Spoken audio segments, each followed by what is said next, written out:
Are you ready to take bold action and live a life of brilliance? Welcome to the Bold and Brilliant podcast, where women leaders share inspiring stories about daring decisions that shape their businesses, their lives, and their careers. Today, I'm with the fabulous and amazing Julie Marty-Pearson. Julie is a dynamic podcaster, speaker, coach, and advocate, and passionate storyteller, empowering women to share their stories through podcasting. She hosts two podcasts. The first is The Story of My Pet, which highlights inspiring tales of pets while advocating for animal rescue, fostering, and adoption. And the second is Podcast Your Story Now, which focuses on inspiring stories from women podcasters and guests about how they amplify their voices and grow their businesses through podcasting. Julie also created the Women's Podcaster Party networking community to further support women and non-binary podcasters, guests, and speakers. And on a personal note, Julie was my coach in creating this podcast last year. And so I know firsthand about what it's like to work with Julie, and I can't wait for you to hear all of this story.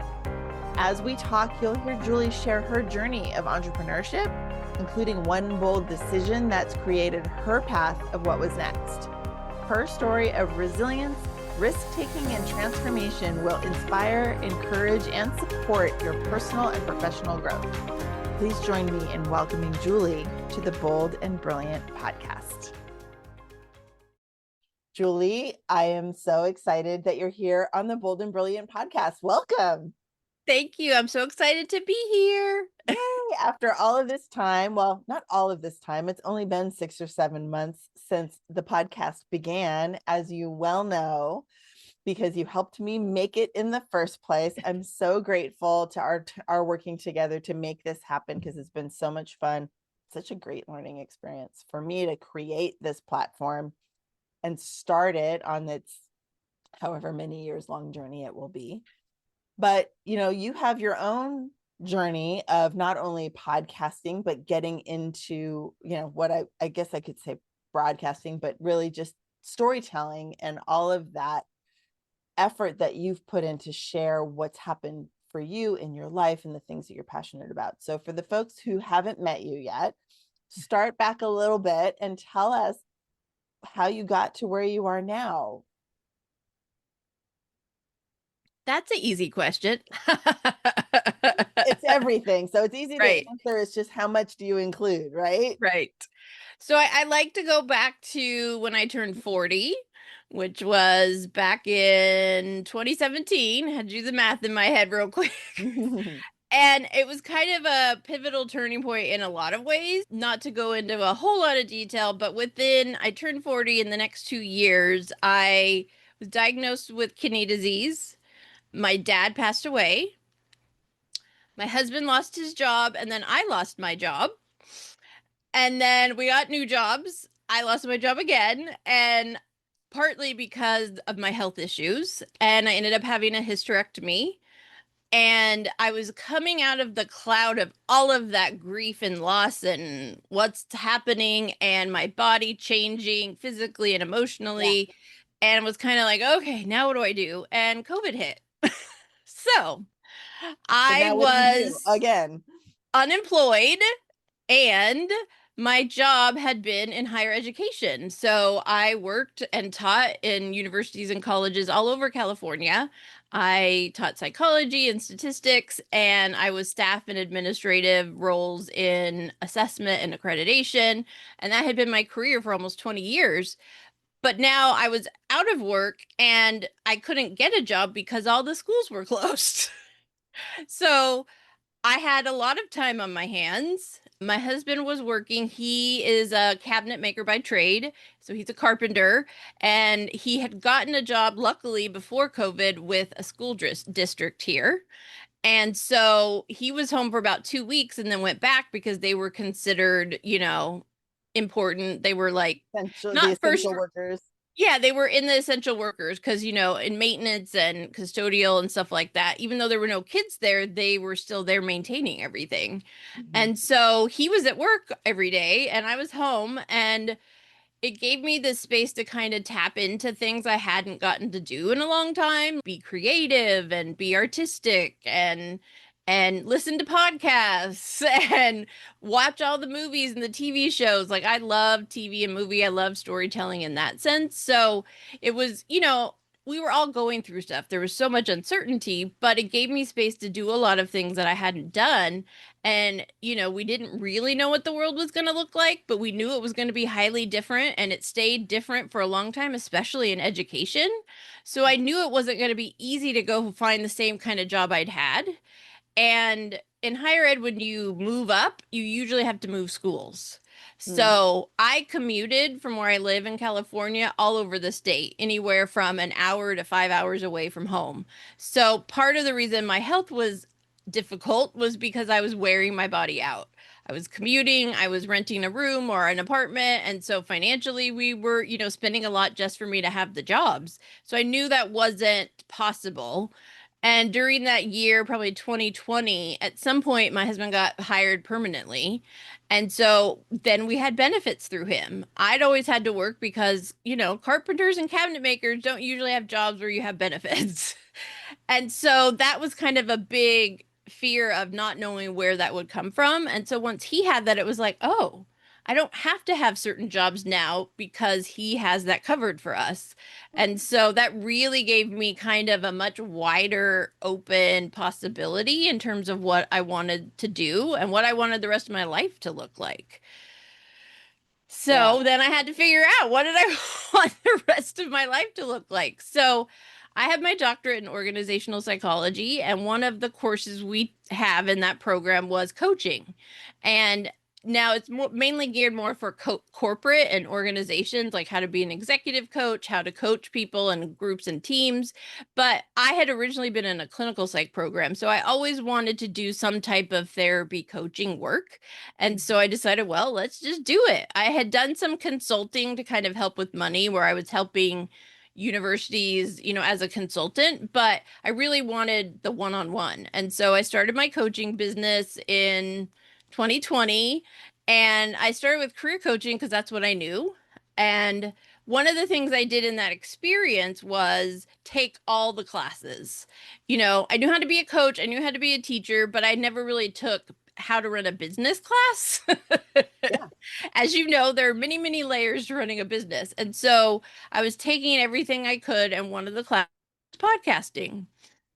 And of course, at 2020, 2021, podcasting was blowing up because we were all home and all of that. But in this class, it was a group program, and I started meeting all of these incredible women that were in there to do the same thing for different reasons. And so that's when I kind of started slowly finding my people and my community. And my career coaching podcast never went anywhere. And I just thought, I'll try it for fun and see if I even like it. So I decided, what is one thing I can talk about without any preparation? And that is pets. Yay. Yes. As clear as we can see, your As cat you can and see in everyone the on your video lawn. version, Hmm.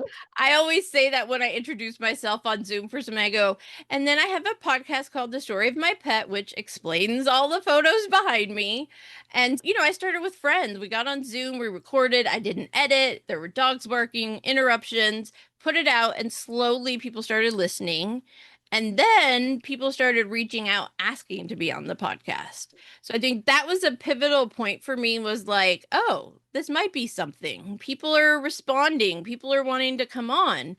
And one of the things I found again in terms of community was I was meeting all of these incredible women, 30s, 40s, and up, who were like me in a lot of ways, no human kids, fur kids, animal lovers, advocates, and they were all helping animals in some way, whether it was volunteering or fostering, or they were working in rescue or running a nonprofit. And so I also felt like my world opened up, that I felt like, oh, wow, there are a lot more women like me out in the world. I've never had a lot of friends who are like me that don't have kids. And so there was always this, I don't really fit in some ways. And connecting on something I was about and I loved also connected it to me to people who were like me. And so the story of my pet 3.5 years later is still going and is a top 5% podcast, which I am very proud of. I say it is small but mighty.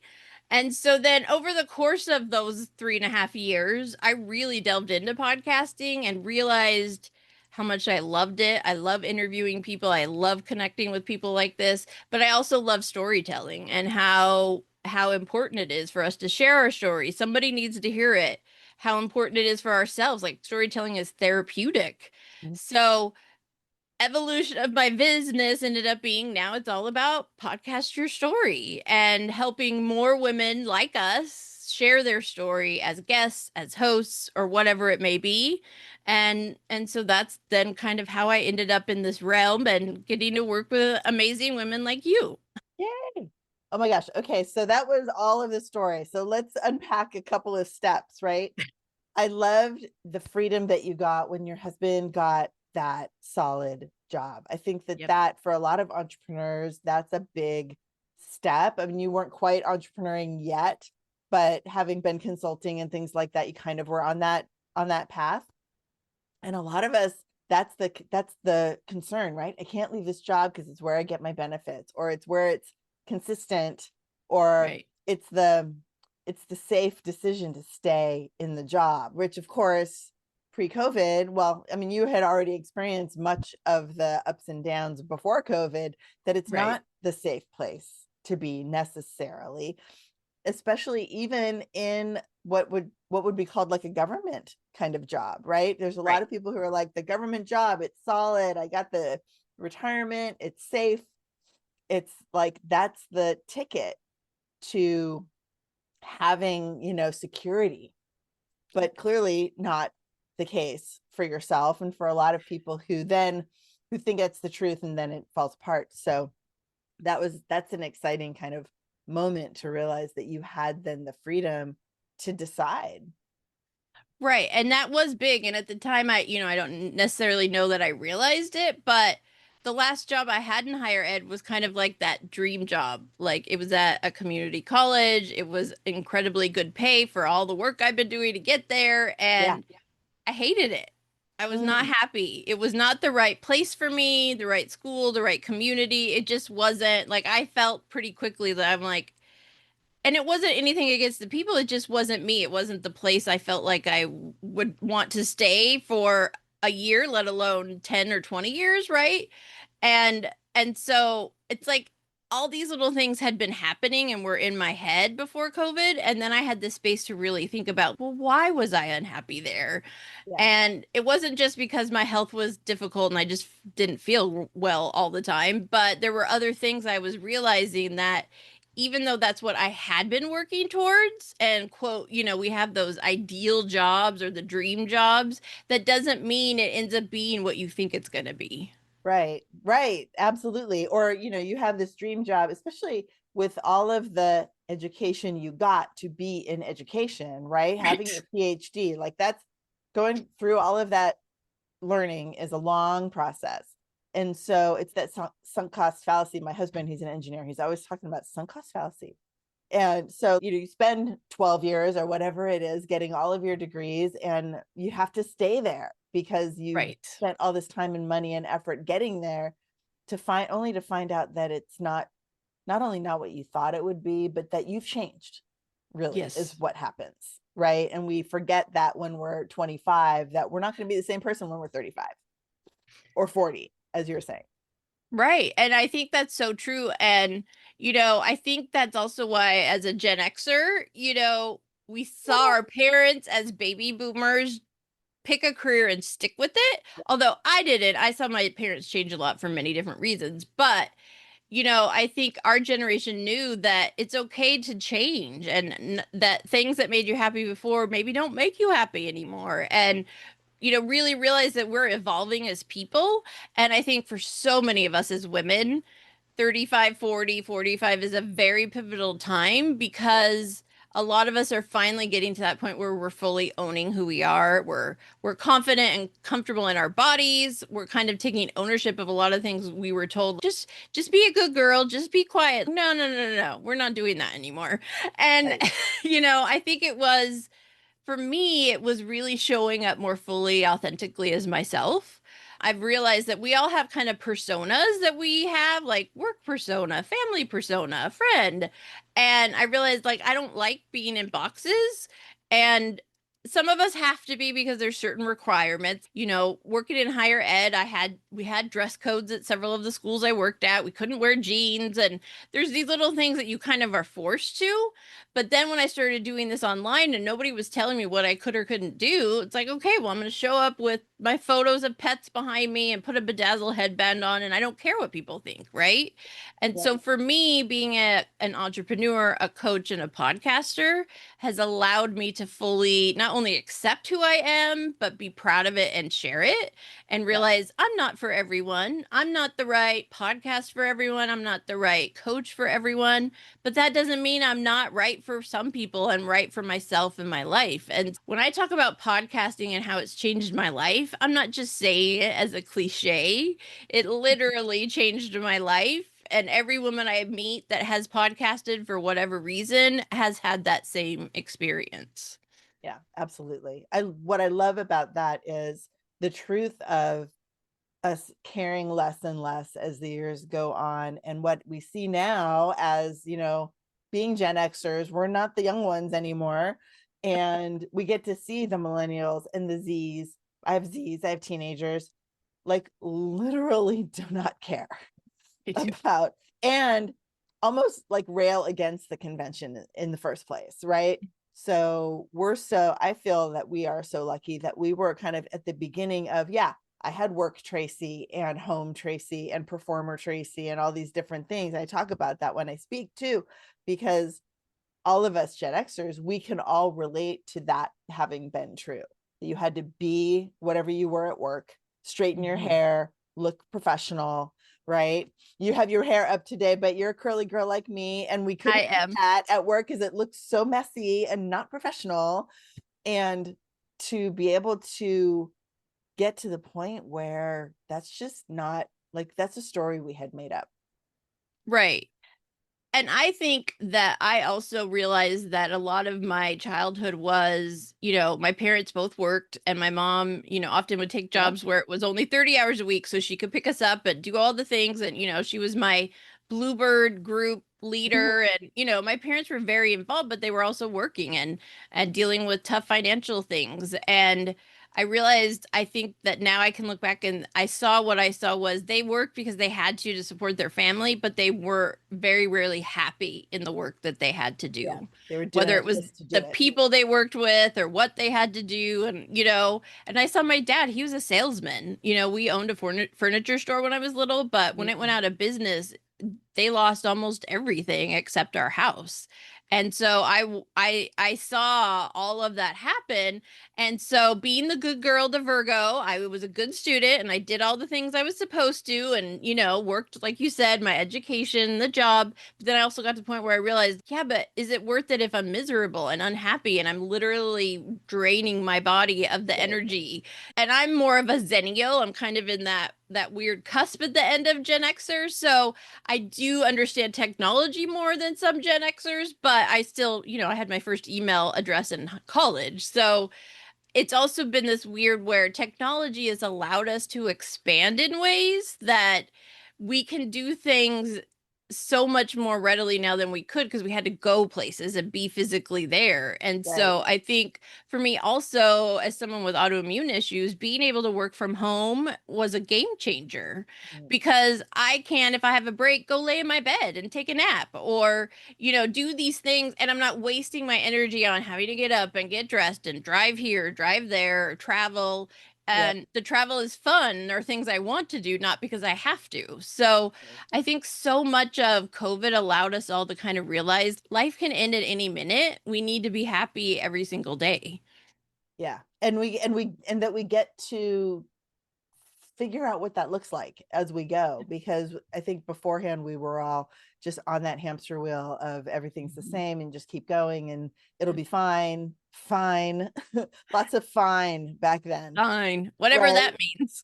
Yeah, we know what that means. Exactly. Okay, so let's talk about the technology thing, because you mentioned that a second ago. I think that's a good direction to go. Technology has allowed your business to exist because podcasting, right? Back in, when we were younger, people weren't YouTubers as a career. Podcasting didn't really exist per se. They were And radio jockeys. right. I mean, it was radio. And I mean, we're there with our boom boxes and the cassette tapes trying to make a mixtape, right? Everything changed. It was in the 90s. Okay, fine.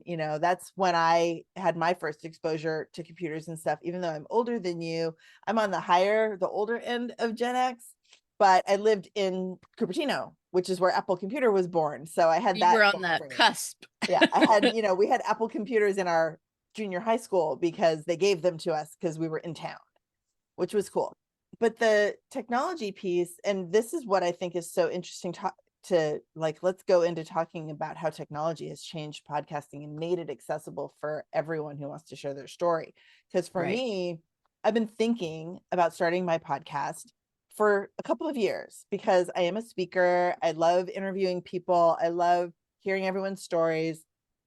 And I knew that I needed the time to be right to spend the time and effort creating episodes and putting them out and all of that work.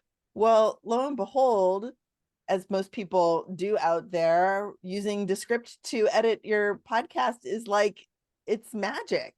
The way technology has changed to allow this to be so much more widespread is incredible. Talk about how that, even in your 3.5 years, has changed. Yeah, I took my podcast class, gosh, probably 2020, early 2021. So a little over 4 years. And I even say this to people. It's like, you don't understand how much has changed even since I started. Yeah, I Like believe it. in 2021, podcasting was audio only. Podcasting was, I learned how to edit audio. I didn't learn how to edit video. I learned how to edit audio and level and do the things and all of that. And thank God I learned it because I needed it at that point. But now I don't even really use those skills as much because Descript is magic and I can just take the Zoom video and do all these things with it. So even early before we started recording, we were talking about, when I started, you had an intro, and that's the same intro used on every episode, and it had to be certain length and certain things you said in it. There was a lot of structure, but I would say over the last 3 years that has changed a lot. I just realized that that's what TV was like when we were young. Yep. Right? Like the opening credits. Yep. Were always the same. It's a pre-recorded thing. Even the news had pre-recorded credits. That's had an intro. We knew. The intro was pre-recorded and all the same, not related to anything that was coming. Right. Yeah, I mean, I've found so many threads of how things have evolved and why now people say, well, I do this, but it's not really a podcast. I go, yeah, it is. Because, podcasting is so much broader than it was even 2 years ago. And I always say a traditional podcast is an audio only RSS feed, Apple podcast, Spotify podcast, which still exists and is still booming. But now everybody's added the video layer of the video on, YouTube, LinkedIn, Substack, all the places. And so there's been this evolution of what podcasting is. And I always say there's no podcasting police. No one's going to come and say, I'm sorry, you do not check off all the boxes. You are not a podcaster. I'm like, yeah, you are. YouTuber, podcaster, all these things are kind of intermixed. Yep. But a lot of it is the tech. Like I said, I was only doing audio and then Descript came out. And at first it's hard. It doesn't always work exactly the way we want it. But now it's I have these magic buttons, remove filler words, fix the sound, level it, blah, blah, blah, blah, blah.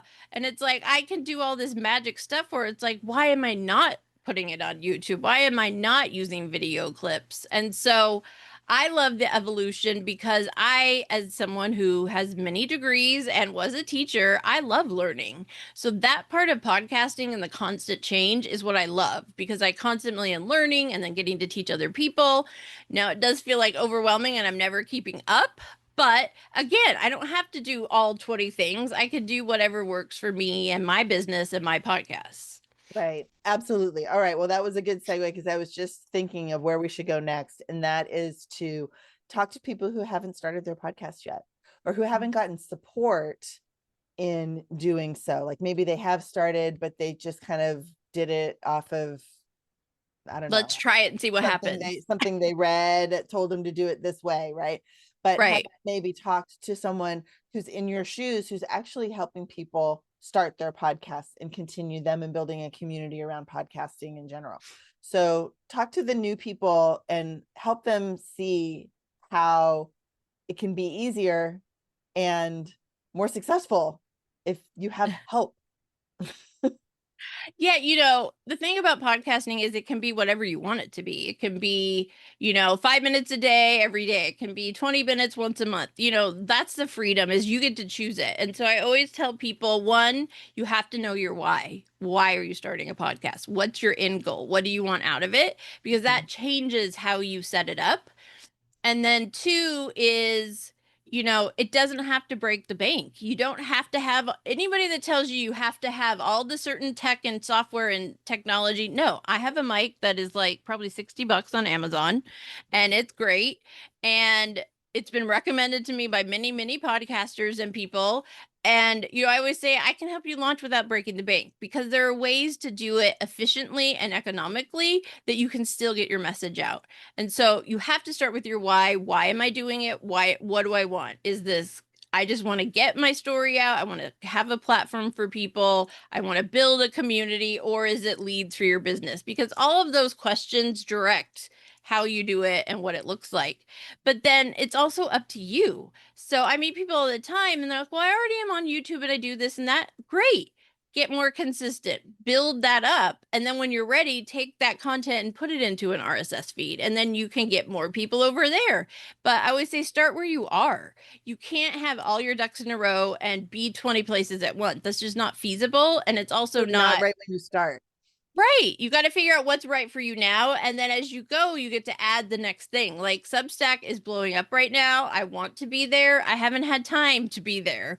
And so it's on my list, but that's not my focus now because I'm focusing on where I'm at and how to build it from where I am at right now. And so I think that is really important. And the thing is about podcasting is support can look like a lot of different things. It doesn't have to be one-on-one coaching or several $1,000s of support. It can be going to a few classes. It can be joining a membership. Like I have a membership that is for guests and hosts. Different events help in different things. I'll talk about guesting, but people in the room will be like, I'm a host and this helped me. I'm a guest and this helped me. So support is important because podcasting does change pretty quickly. Tech is always changing. New options are coming up. So you have to be learning. You have to be willing to grow because that's what's going to tap into you finding new people. Yeah, absolutely. And we can weave in just the value of coaching in general in the same reason, right? As the host of your podcast, as the person who's interviewing the people or sharing the knowledge or stories or whatever, you can't also be the expert in all of the other aspects of what you're doing. I mean, you can, but it's going to take you a long time to do everything, right? We can't be experts in everything. Right. Well, and we can't even, and yes, we can learn, but if our goal is to get the message out and to talk to the people and to have the episodes exist, then we need some support behind the scenes to help do that. And in fact, my editing right now, while Descript is magic, the magic is being handled by my teenager because Gen Z knows what they're doing. Yep. And I wish I had a teenager in my house. I know, right? Well, and I'm grateful. I have two teenagers and one is like zero interest, but the other one is like, sure, this is my job. I said, yes, this is your job. Okay, great. Yeah. And, I pay him and he makes sure my episodes get uploaded. So it's a win-win for everyone. And I'm not doing it as much as I could. Well, and I also think it's important as a coach. I'm not going to act like I know everything because I don't. I've been doing it for a finite amount of time. I do it in a certain way in terms of my podcast. And I like to have referral people that I know. You come to me, you really want to focus on YouTube? Okay, I'm going to send you to so and so because they do that. I am on YouTube. I do not know it the way they know it, right? And Right. that's what I am trying to create in terms of community is not just community where I'm helping people, but I'm also connecting people with the right people for what they really need support in. Actually, I'm glad that you said that because as I was talking about my kid, my thought was, and that's base level support. That's not an expert, right? Right. Someone else who's an expert at YouTube and SEO and algorithm watching and Right. learning the things that change. Because my kid's not Right. learning the things that change. Like I have to still feed them Right. stuff. And it's finding the tools that help you not have to learn a lot. Like I mentioned earlier, I use Podpage for my websites for my podcast. They have so many built-in tools from blog posts and SEO and all these things that I just go in and tweak things and it's like perfect. I'm like, great. I don't have to figure all that out. I use Capsho, which is AI. It does not pull from the internet, it only pulls from the content I get it. That makes my production process so much less. And Yeah. now I can offer that service to other people. Like, okay, you don't need me to produce, great, but you need content, give me the episode and I'll do the rest. So it really is about efficiency and finding the right tools for you Yeah. and that work. But then I've also found that sometimes we just need a little bit of accountability and a little bit of a push. Yeah. And someone who I have a networking community called the Women's Podcaster Party, and it's open to anyone. You don't have to be a guest or a host. It's just a place to come and meet people and share. And someone who had come to that and has been coming for several months reached out to me and said, look, I've been working on my podcast and I just can't get it like ready to go. And so I got on a Zoom with her. She told me everything she'd done. She was ready. She just hadn't pushed the button or Yep. whatever you want to say. There were a few things I helped her with, but then it was like, you need to set a date and you need to put it out and say, this is when it's happening and then it's going to happen. Like sometimes we just need to be told, you don't have to do anything else. You've done a lot. You're ready. You just need to do it. And so I'm happy to be that little nudge to get people finally going on something they've been sitting with. Yeah. Yeah. Awesome. Well, and you said the community is the podcaster party, but really your community is greater than just the party now, right? Right, Or the party used to be a thing and now it's a whole community. So let's make right. sure to describe all of that because we're getting close to the end of our time and I don't want to miss that because I love being a part of your community, founding member. Thank you. And yay. And you're doing a lot of new things on top of what was bi-month or a twice monthly networking one event. Now you're doing a bunch of other things. So talk about what's in your Right. membership. Yeah, so it started with the Women's Podcaster Party, with just as networking, twice a month, free, open to everyone, and that will continue to exist. It's a space to meet people, to learn from others. And then I really created that because I was trying to figure out what is it that people really need. I thought everyone wanted to launch a podcast, but really in the span of women in business, people are looking for a wide variety of things. And so whether it's starting to be a guest, being strategic about guesting, hosting, sponsoring, all the things. So I created the Podcast Your Story community where there are levels based on the needs you have for support, but there are accountability, co-working spaces, there's live practice interviews if you need to work on your interview skills, either being interviewed as well as being the interviewer. My education in psychology prepared me to be a host because I was taught undergrad how to do focus groups and interviews. So that is something that I love teaching and helping people with. But it's also what I call deep dive workshops, like hands on, how does this tool work? Is it the right thing for me? How do I do this? How do I set goals? How do I be strategic? So I have deep dive workshops where I have people from the founder of Podmatch to people have top 2% podcasts are coming in and sharing what they do and how they do it to help others grow in new ways. So the community membership really is this more expansive way that anyone who is a guest, a host, a speaker can come in and learn new things. And I have someone in there who has a podcast for 8 years, over 400 episodes, and more than once she's attended and said, I learned something new today. Like that is it, right there. That's what that community is for, because everything is changing. We're always having to learn new things, but we don't have time to go to 20 events every week. I am doing that and bringing it to my community to share it with you. So that's really what my community is for you, to support you wherever you are now and figuring out where you want to go next. Yeah, I love it. And I totally see that coming to your events. Like you said, that woman who has had her big podcast for 8 years, all the way to someone who's thinking about guesting, who hasn't even done that yet, definitely doesn't have a podcast and may not even ever plan to, but it understands the power of storytelling and the power of community in sharing what happens in all our lives together. So beautiful.